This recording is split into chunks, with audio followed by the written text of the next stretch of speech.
Welcome, ladies and gentlemen, back to another episode of The Owl's Nest. As always, I'm your host, Robbie Landis, joined by Jake Lyon. Jake, how's it going, man?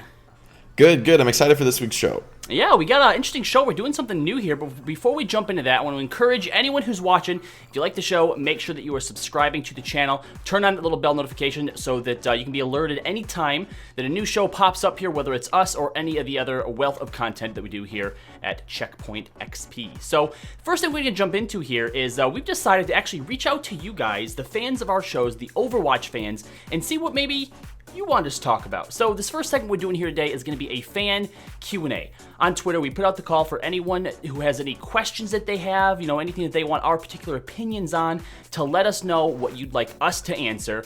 And you guys came out in full force. We got a bunch of great questions here, and just going by the amount of feedback that we got, or the questions that we got here, this is probably going to be a reoccurring segment on the show. So to start us off, Volkai says, I fell off Overwatch halfway through the first season of OWL and never played more than casually.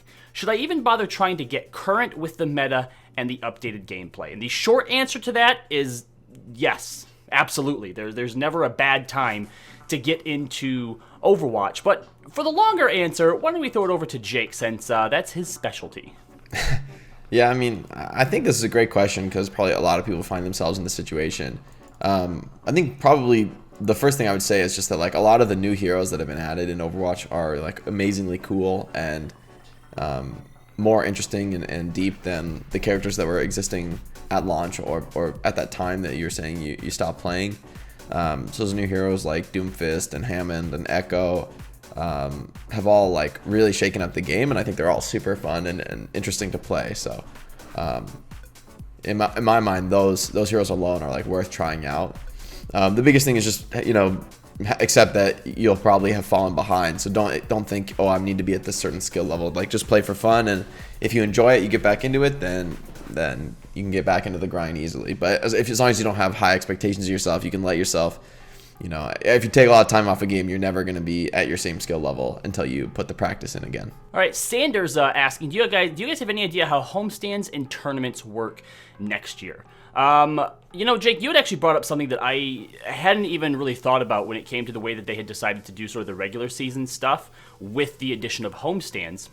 When it comes to tournament formats, you have no idea necessarily who's going to end up in the finals, and it's hard to decide if, how homestands fit into that when you have, different teams traveling to different cities all of the time. And, I don't know, and honestly, I don't even know that the Overwatch League at this point knows how, at this point to put the tournament settings into the homestands. But I do think that next year, once we get out of the COVID situation here, that homestands have obviously, were extremely successful, and tournaments, as we've seen now, are also extremely successful. So, Jake, what do you think the strengths of trying to pursue both homestands and tournaments are going to be? Well, first I have to say that I'm speaking as just a fan of the Overwatch League, and I don't really it's not my decision. I'm not even in those conversations of the organizational structure of the league. That's above my pay grade, frankly. But in my mind, I agree. Tournaments have been really successful. Maybe there's a middle ground where you do both. There's some online play, some homestands. I don't know if they'll even. I guess there's also a question mark of COVID-19 and quarantine stuff.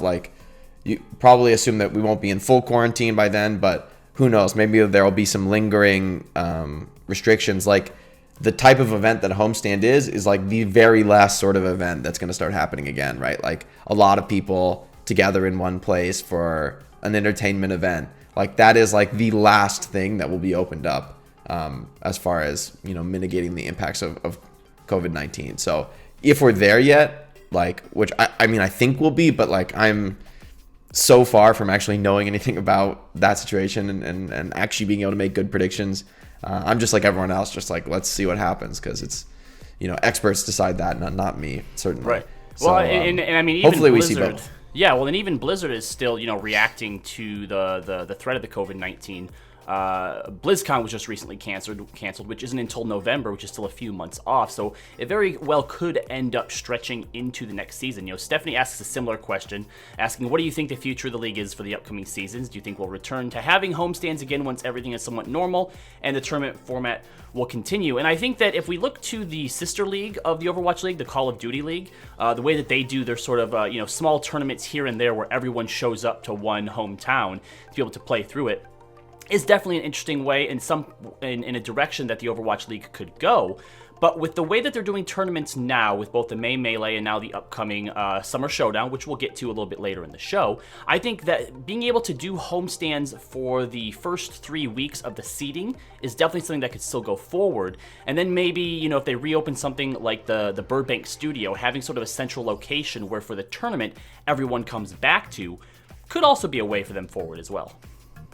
Yeah, it's pretty easy to imagine, because I think COD has been pretty successful with those tournaments. Pretty easy to imagine something similar being implemented in Overwatch League. I don't know exactly what the logistics of it would be, but to me, it's like if you're the team that gets to be the homestand for the tournament, that's like an even bigger win than just being a regular homestand. That's like even more cool. So I like the idea of continuing the tournament format. I think it's so important to have those goals to strive for in the middle of the season, like beyond just getting a better win rate, getting more map wins, like grinding your way towards playoffs. That's such a long-term goal that I think it's good to have those medium-term moments to get excited and to see how teams are currently faring in a playoff environment. Like I just think those are really exciting and really entertaining. So hopefully we'll still be able to do that. I'll still be able to see more of that, because I think that's been of this season, probably been the biggest win of the whole season has been the tournament format. So I have to imagine, like, in some way it'll be back. It probably will look different, just like the whole world is going to look different after quarantine is over and, we're kind of transitioning back to a new normal. Then, who knows exactly what that'll be like. But, I agree with the theme of these questions that, like, I hope it still exists, because I think it's been super fun to cast the tournaments and watch them as a fan. Well, I mean, and it gives a lot of the, the lower seeded teams, the lower ranked teams, a chance to make up as well. I mean, even the fans get behind that. During the May Melee, I even saw Boston fans starting to get hyped. I mean, it didn't last long, but, they'll take what they can get. L Law here says, do Overwatch League players only scrim, or do you train something separately in other ways? If yes, what things do you train and how? Oh, this is a great question. I really like this question. The first thing I would say about other things to train is use just ranked, like the way everyone plays Overwatch, playing each queue ranked, because that's a great way to like play Overwatch, practice your role. Yes, it's going to be more chaotic because you don't have like organized teams and there's a lot of randomness in ranked, but at the same time, it's still the best way to practice outside of scrims, outside of matches, is just playing ranked. Aside from that, there are a lot of like training, like true training things that you can do. One example is like probably I think a ton of Overwatch League players, if not everybody, maybe just DPS players. Actually, I don't know about tank and support, but for sure DPS players play a lot of like FFA DM in the custom servers, where you like ban certain heroes like Brig and Roadhog that kind of screw up the FFA style, but Reinhardt and the things that just don't really make sense in an FFA environment. But for practicing DPS and even a lot of the more active supports, I think those are really, really great things to do. Play deathmatch, play like Widowmaker, headshots only. Those like training modes kind of are a really great way to like warm up, just grind your skills on aiming on a certain hero, fighting in 1v1 skirmishes and with a few random players around. It's like just good practice. And then if you go even deeper than that, a lot of players do also practice against bots. For something like Tracer, there's a very mechanical level to just being able to blink, turn around, and pulse bomb like all at once to get that 180 stick or 90-degree sticks and stuff. So a lot of, especially Tracer players, probably Genji is a similar one where you can practice your dash combos on just bots, like bots with a lot of HP, and you make the pulse bomb charge really fast. Those are a great way to actually practice those heroes and to just grind it out. You play for 15-20 minutes just sticking bots constantly, blinking around, pulse bombing bots. Actually will help you a lot in terms of just really getting your muscle memory as precise as it can be. Jacob asking, since you just spoke a little bit of Genji there, he goes, how will the recent buffs and nerfs affect team comps? Will Genji see any play? And I think he's specifically talking about what we're currently seeing on the experimental card. Yeah, I mean, I think those are pretty exciting buffs to Genji. They changed some crucial thresholds on the way Genji can burst down kills. For example, if you hit the triple headshot melee, that is a one-shot now on supports or on 200 HP heroes. So that's a pretty big deal compared to doing like 180 or whatever it did before, which was nice, but then you have to dash or you have to somehow finish it off. And it's a big difference in Overwatch, being able to finish something on your own or needing help. So it's definitely a big buff. The spread decrease on the right click, also a big buff. Overall, these are really, really significant buffs to Genji. And I like that they're targeting his default state rather than targeting the blade, which Nano Blade actually has never been a bad ability. But the problem is really Genji's default state. It has been so weak that you don't really do anything until you get Nano Blade, and then the other team just gets really far ahead while you're in that slow farming state. And unless the Nano Blade is completely crazy, it's just not enough. So I like these buffs. I don't know if Genji will see play. I think it depends a lot. Actually, Brig is out of the pool, right? That's actually, she is. That's actually unbelievably massive for Genji. So if Genji is buffed and also Brig is out of the pool, I think it's actually very possible that we might see Genji play it. Like, Brig is really the hero that just destroys Genji, because not only does Rally, it's good enough to counter the Nano Blade. Like, it keeps people alive long enough to stun Genji. Like, Brig herself can just stun Genji and peel him off, and then very hard to finish kills on Nano Blade. But yeah, so I think without Brig in the pool, that hero really punishes Genji, really makes it hard to get kills, and you get buffs to Genji. I think it's actually very, very possible we could see Genji see play. I do think double shield will probably still be more prevalent with like more spam-based DPS, but I definitely think teams that like to play dive, if those Genji buffs go live, I think there's no reason people won't play Genji. All right, well, speaking of the hero pool, we're actually going to get to that next. We got, again, a ton of questions that we didn't get to, but we're going to go ahead and hold those in the backlog, and the next time we decide to do this segment, you'll have a chance to get some of your questions in there as well. But coming up, we're going to talk about the forthcoming Summer Showdown, the next tournament for the Overwatch League.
Ladies and gentlemen, thanks for tuning in to the Owl's Nest. If you haven't already, make sure that you have followed us on social media. That's Checkpoint XP on Twitter and Facebook, and Jake OW on Twitter and Jake_OW on Twitch. So news has finally came through that it does look like the tournament format is going to be continuing, at least for the next leg of the season, with the Summer Showdown. Now, there are a few new rules that are coming into play here. For the most part, a lot of it is pretty similar. We're going to have 3 weeks of seeding followed by the single elimination tournament. There's money on the line, there are bonus wins on the line, but the biggest difference, the big change here that we're seeing now is that, first of all, hero pools have been removed from competitive, the competitive ladder in the game that most of us play.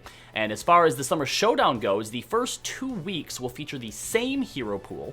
The 3rd week in the tournament itself will have no hero pool whatsoever. And we do already know the bans that we have here so far, and that is Brigitte, Diva, Sombra, and... oh, I am blanking. And Echo. That's right, and Echo. So, Jake, what do you think of these changes here so far? I think it's kind of funny, honestly, that it ended up being like almost all dive heroes that get cycled. Yes. Oh, I'm so heartbroken. Which basically means like that might be the reason, in response to that other question, like maybe it's the reason we won't see too much Genji, because you do want to play, generally speaking, a dive style around Genji to make use of his ability to get dash resets when his team helps him burst down eliminations. So maybe it'll be pretty hard because D.Va, pretty great hero for that sort of synergy. You know, D.Va Bomb plus Genji Blade, great combo. And yeah, it's pretty hard to die. I mean, you can go Winston Hammond though, so it's not completely, I don't think it's completely over. Winston Hammond, pretty effective dive comp. Or even throwing a hero like Sigma and dive is actually not too crazy in the current meta. But yeah, I think these pools are going to be pretty interesting to watch. I think probably Echo is the most important hero to get cycled because that hero is a little crazy. Brig as well. These are like the really high impact hero pools in this current one. No Brig, no Echo. Like Brig was reaching near perma pick level of just like becoming just such a dominant hero, even in double shield, which theoretically should be a bad comp for Brig. The hero just still got so much value out of armor pack, but mostly off the back of enabling Echo to be incredibly aggressive. Like Echo didn't have to have any fear at all because she's 275 with armor on. Like that's a little bit crazy with Echo's mobility, and Brig is just a perfect hero because you don't have to hit shots to heal Echo, which is very important because a hero like Ana is going to really struggle to keep Echo up because it just takes all your focus to shoot her. Whereas Brig is just like fire and forget with a pack every 5 seconds, and Echo is immortal. So yeah, I think these pools are going to be a big change, and I think we'll probably see, well, I don't know, because I think we'll probably see a lot of double shields, so I don't think this will be too much of a big change, to be honest, as far as what people are actually playing at the highest level. Although without Brig, it'll be a bit more explosive, and you know, if you're forced to not run Brig, then running that Hammond Winston actually seems not so crazy to me anymore. So obviously, I think that these changes with there only being 2 weeks of the same hero pool and then 2 weeks of no hero pool is obviously, I think, aimed at getting the benefit of having the hero pools kind of break up the meta a little bit, but also taking a little bit of pressure off the team so that they don't have to come up with an entirely new meta or an entirely new plan within 2 days every single week. So do you think that this is going to strike a good middle ground between those two things? Personally, yeah, I think it's just like a change had to be made as far as player burnout, team burnout. Like the teams were clearly saying like this is too much. Like we have to change everything every week. Like that's too crazy. But at the same time, I think hero pools have been a big positive, at least for something that I care about a lot in Overwatch, which is like I want to see lots of different comps. I want to see the meta changing constantly. I don't want to see a meta dominate for 2 months. Like that to me is I don't enjoy. Like that gets boring to me.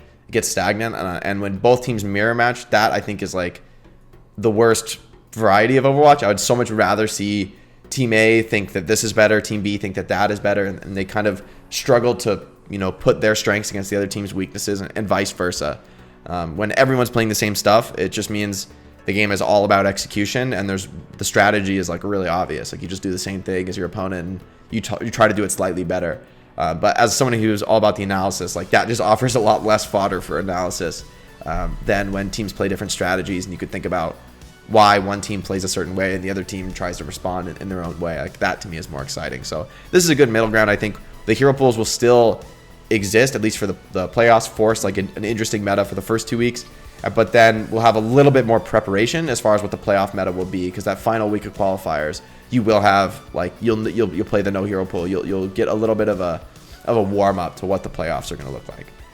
All right, well, definitely looking forward to it. Of course, that starts this weekend. Overwatch is back, and we'll see these teams all go head to head and see who comes out on top. Coming up next, we're going to take a look at the two Los Angeles teams, the Valiant and the Gladiators, and see if we can't try and figure out where it is that they might end up at the end of the season and what exactly their chances are of potentially going all the way. That's next.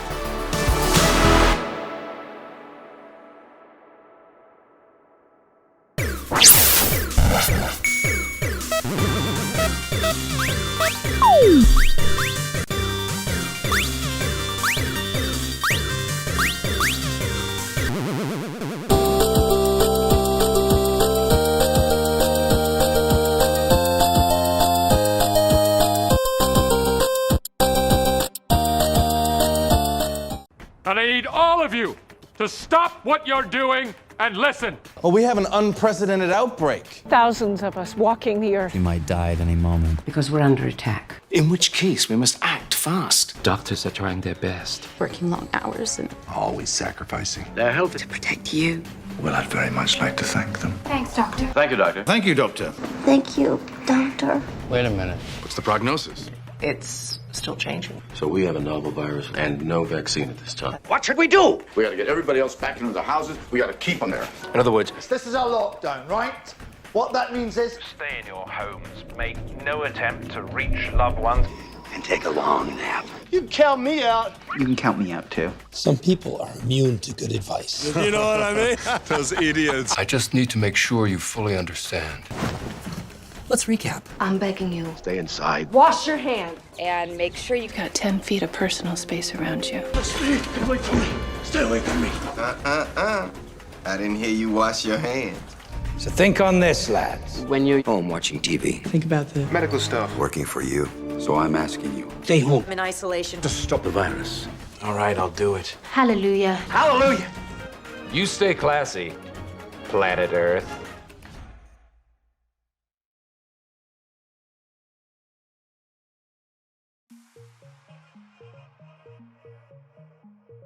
Welcome back, ladies and gentlemen, to the Owl's Nest. I'm, of course, here with Jake, and we're getting ready to talk about both the Los Angeles teams. It's something we've done on every shows here and there. Now that we're more than halfway through the season, we take two teams and kind of look at where they've been so far and where they could potentially go. And it's the Los Angeles team, both the Valiant and the Gladiators this time. So I wanted to start with the Los Angeles Valiant, nearly entirely a rookie team that doesn't, at first glance, have the best record, but has actually had quite a few really good matches against some tough opponents throughout the season here. So, Jake, taking into consideration that, again, a lot of these are, newer players to the big stage, and given the performance we've had so far, how far do you expect them to actually go? Playoffs? Potential finals? I mean, I think I'd be disappointed if this team doesn't make playoffs. I think that is like a minimum for them, like a floor for them, because despite their record not being the best, they have had extremely strong opponents. I think they played Shock a bunch of times. So it's not exactly a fair comparison just yet in the season. I think they had great games. They defeated the Paris Eternal, a team I think is quite strong. And they went up against the Shock. Didn't do too much more than that, unfortunately. But could argue that they're a bit fatigued at that point. They had kind of shown their hand in terms of their grid comps. In a full 5-map series against Paris, they kind of showed everything. There's no real choice when you're going to map 5. You have to just pull out all the stops. I do think this Valiant team, really exciting to see how good their performance has been despite being a rookie team.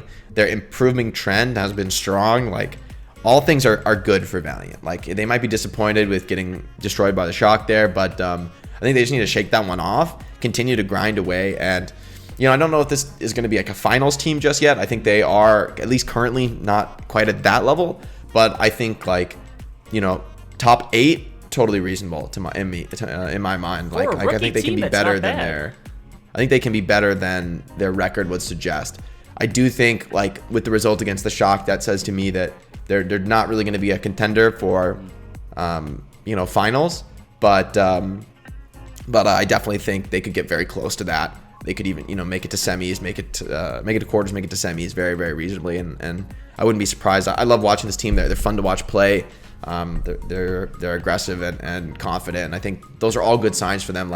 Give it more time for their players to improve, their synergy to improve, their strategy to get better, and I don't think it's crazy to think that this is a team where I don't really want them making a ton of roster changes in the offseason. I don't feel like they're missing pieces. I don't feel like, obviously you can always find some things to improve, but I like their team. I like the roster. I think they just need to keep working, and they're going to have continuous results from that. Yeah, looking at the record so far, they're 6-6. Their map win-loss is actually 20 wins, 24 losses, so they're basically right at that 50-50 mark. And, is it possible, as good as they are right now, just as a rookie squad, if they don't make a whole lot of changes, maybe just look at what they can improve through the offseason and going into the 2021, is it possible that we may be looking at a similar sort of story that the Shock originally were? Because back in the 2018 season, there wasn't a whole lot there for the Shock as well. But coming obviously into 2019, being able to, I think, foster that growth between those in the team and make just the right changes, they turned into a hell of a powerhouse. Yeah, it's pretty impressive. I think probably everyone would have bet against the Valiant after the changes they made over the course of the last season, going to this rookie squad. But you got to give a lot of props to the coaching staff as far as developing those rookies and also making the right decisions about who to pick up. I'd say a player like KSP really overlooked, was playing in the World Cup. No, there wasn't a question of oh, you've never heard of this guy. People heard of him, they just chose not to pick him up. And Valiant, You know, I always thought he was a really good player. I was really surprised, to be honest, when he didn't make the Overwatch League in the second season, because I thought he was easily good enough. But like, it's awesome that the Valiant were the ones to see his potential, and now they get the reward for that. In him being like one of the bigger stars, I would say, in the league, one of the best rookies this season. All right, and then, of course, on the other side of that, the other LA team, which actually on the standings is only just below the Valiant with a 4-5 record, is the Los Angeles Gladiators. They actually did make a lot of changes throughout the off seasons. Ones that I personally wasn't super happy with. I was a big Gladiators fan myself, a big Surefour fan. But Jake, overall, what are your thoughts on where the Gladiators currently are and where they could go? This is a team that I do feel like is a bit underperforming, at least with their record. Like, whereas I feel like Valiant is like overperforming to get that record. Maybe not overperforming, but like I think they've surpassed expectations. I do think Gladiators is just a little bit shy of where they could be. I think they probably feel the same, to be honest, because you've got a ton of veteran players, really strong talent, you know, across the board. Like, you've got Space and OG. That's a really sick tank duo. Like one of the better tank duos in the league, at least as far as individual skill. Both those players, extremely strong players. You got Shaz and Big Goose, who are an extremely not only skilled support duo, but also very well coordinated. They understand the game really well. So like your back line and your front line are looking really dominant. And then the DPS players are like the biggest shakeup of this team, but they have a ton of strength here, right? You've got Mirror, you've got Birdring, who've been playing insanely well together, right? Like, this team, I do feel, is like they have everything they need. They have all the pieces, all this veteran talent. I just feel like they've not been able to quite put it together in the same way that other teams have, maybe feeling overconfident or something. Like, to me, this it has to be, in my mind, an internal thing of like getting their strategies right, getting their comfort zone, making sure they're playing to their potential in matches. Because in my mind, there's no question. Like, I think of all the players in this team as really strong players. This is a team where I think they should be in that top echelon, especially in North America. But they've been notably below it, I would say. Like, they have not really broken into that top level the way other teams have. So for Gladiators, though, they're in actually a similar place. I think both these teams are actually really strong. They don't need to make big changes. I think Valiant, where they've been improving on a good trend, Gladiators has it's been a little rocky for them. So this sort of issue, I think, is the toughest kind to diagnose, right? If there was like, you know, oh, they need to get some more players, they need to get a stronger tank line. Like, if it was something like that, then it's a lot easier to talk about how to improve. But with all their players being so strong, I think the questions are really difficult to answer. And the reality is that there's no straightforward, simple, just do that and you're fine. Like, it just doesn't work that way, because I think this team has those pieces. They just need to put them together. So the way that you actually accomplish that is always going to vary from team to team. But I think fans of the Gladiators, like, they shouldn't be too worried. This is a team that I could easily see making a big run in playoffs, like, regardless of if they just scrape into playoffs or if they have a really great season from here on out. I'm not going to count them out in playoffs. Like, no matter what the results are. I just think the team has so many veteran players who are not going to choke in like a high game situation, who like are experienced under pressure, that like the potential to me is not in doubt. So the Gladiators, I think they have a lot of time to fix those issues, whatever they may be, whether it's like their strategy or their calling or their coordination or their match play. Like, all those things are fixable issues. And when you have the skill as a fundamental basis, which Gladiators certainly do, then I don't think the fans should be too worried, right? Like, regardless of how things go, I just don't think the fans should be worried. This is still a strong team. They're still going to perform well. I'm almost certain they're going to make playoffs. But as far as how far they go at that point, it's really that's going to be the true test of like, have they been able to resolve those issues over the course of the season. Yeah, well, all right. So both of these teams, again, having great chances. They may just be under the cusp of the halfway point, but the tournament format, I think, is going to favor teams like that. You know, 1 or 2 tournament wins here could easily help propel them further up into the standings, which might not get them to the top, but will definitely get them into playoff contention. That's going to be it for us today, guys, here at the Owl's Nest. Thank you so much for tuning in. And remember, if you haven't already, to hit that subscribe button so you can come back here every week, joining with us on this Overwatch League discussion. Until next time, make sure you stay on that payload.